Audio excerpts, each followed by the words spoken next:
big offseason talker for the Minnesota Vikings, now that the new GM and coaching staff is in place, is what the F is going to happen with Kirk Jerome Ezekiel Cousins, the current quarterback of the Minnesota Vikings. What's going to happen with his contract? Will the Vikings work something out? Kevin O'Connell, of course, Kirk Cousins have history. Will he be traded? And it's a mystery that is not going to be solved here for a couple weeks, maybe a couple months, but we'll see. But everyone's taking a stab at it, and The Athletic, Sheil Kapadia, is forecasting or outlining how the Vikings could potentially move quarterback Kirk Cousins to the Denver Broncos. And this is what I love.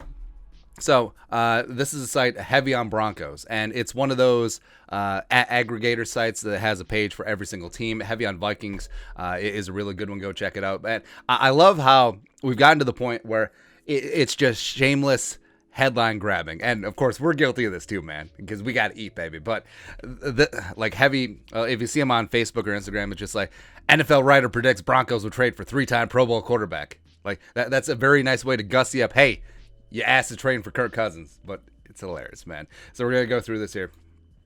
Sheil Kapadia, The Athletic, recently released an article with predictions, blah, blah, blah. He predicted Rodgers will return to the Packers. Wilson will return to the Seahawks. Boring, because those are the crown jewels of quarterbacks moving around, where it's like gold, Aaron, gold, Russell Wilson, silver, Aaron, bronze, Derek Carr, or Kirk Cousins.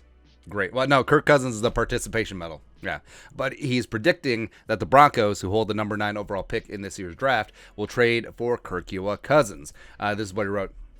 The Broncos have a couple of connections with Cousins. 1, GM Jumpin' George Payton was in Minnesota with him. And 2, Clint Kubiak is now their passing game coordinator and quarterbacks coach. Kubiak was the Vikings QB coach 2019-20 and offense coordinator last season. The Broncos, for better or worse, have more intel on Cousins than pretty much any team in the NFL. Also, Nathaniel Hackett, new head coach of the Broncos, he was on the Packers staff as their OC, so he saw Kirk Cousins twice a year. He's got a pretty good idea of the type of quarterback that Kirk Cousins is, and of course we'll get the inside track from George Payton as well as Clint Kubiak. So it does make sense.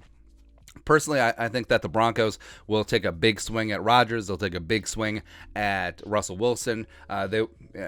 Even if they have interest in Derek Carr, the Raiders aren't going to trade him in the division, so that's a non-starter there. And then it does come back to Kirk. And frankly, I think it does make a lot more sense, because even though contract-wise they'll have some gymnastics to work out, but Rodgers will probably cost 3 ones or 2 firsts and a second. Wilson, the same amount of bounty of draft picks. I mean, Kirk might take a 1 and some change, right? So, yeah. Getting into the next part, his salary for the upcoming season will be $35 million, and it'll be difficult to trade him unless the Vikings are willing to pay some of his salary. Why? I mean, a bunch of teams out there like the Broncos, who have around $38 million in cap space. The Browns also have enough cap space to take it on. So, what do you want to do? Are the Vikings just going to be like, okay, here we go. We'll pay a half of the salary and then just give us a 4th-round pick? No, as we've outlined, the Vikings, if they want to roll with Kirk Cousins this year, there are ways to do it with void years, and of course Rob Brzezinski just doing the damn thing. But I mean, the national media has such a low opinion of the Vikings. It's just, why don't the Vikings trade Justin Jefferson for a conditional 2nd-round pick? Shut up, get out of here. Kapadia says this: 1, how much of Cousins' salary will the Vikings be willing to eat in form of a signing bonus to trade him? And 2, what type of draft compensation would a team be willing to give up to acquire Cousins? The 2 questions are connected.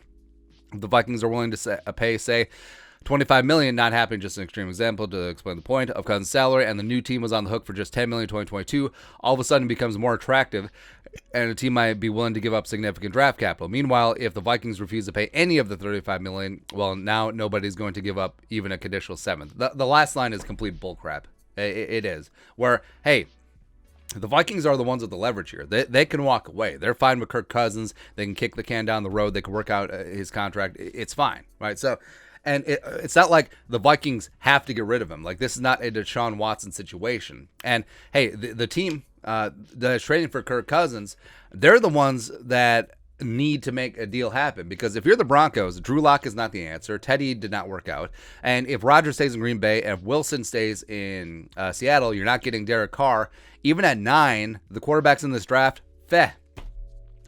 So if you're Nathaniel Hackett and jumping George Payton and you want to win now, what do you want to do? Like, do you want to spend your first round pick, number 9 overall, on a quarterback, or do you send it to Minnesota for Kirk Cousins and still, eat his contract, $35 million, which is still a relatively good deal. It's better than the $45 million cap hit that the Vikings will have. So you only have 35 on your books. You can see if Kirk Cousins is going to be the guy long term. You can work out a long term deal with him if you do see him as a guy, and then you move on with life. You're instantly competitive in 2022. And for the Vikings, like we said, they can just walk away. So why would they give up Kirk for anything less than a first and some change? Conditional 7th. No, this is not dumping a toxic asset. Like, this is not a Carson Wentz situation where, I'm sure the Colts, if they could get his salary off the books, would take a conditional 7th or maybe even Osweiler him. This is the opposite of that. Cousins' trade value has never been higher, and the Vikings don't have to sell. So that gives the Vikings a lot of leverage. But I don't know. I don't think that it's some conspiratorial vendetta against the Vikings, but just the national media jabroni haircuts, they don't get it. They just do not understand the situation. But, like we said, if jumping George Payton and company want to offer a first and a third and then eat all of Cousins' $35 million salary, yeah, maybe. Good times, man. But your thoughts are thoughts. The Athletic outlines a trade of Kirk Cousins to the Broncos. Let us know your thoughts on our thoughts, on their thoughts. There you go. In the comment section below. Subscribe for daily Vikings takes. Want to support the work? Put a little something in the Venmo. But until next time, Skol, production value.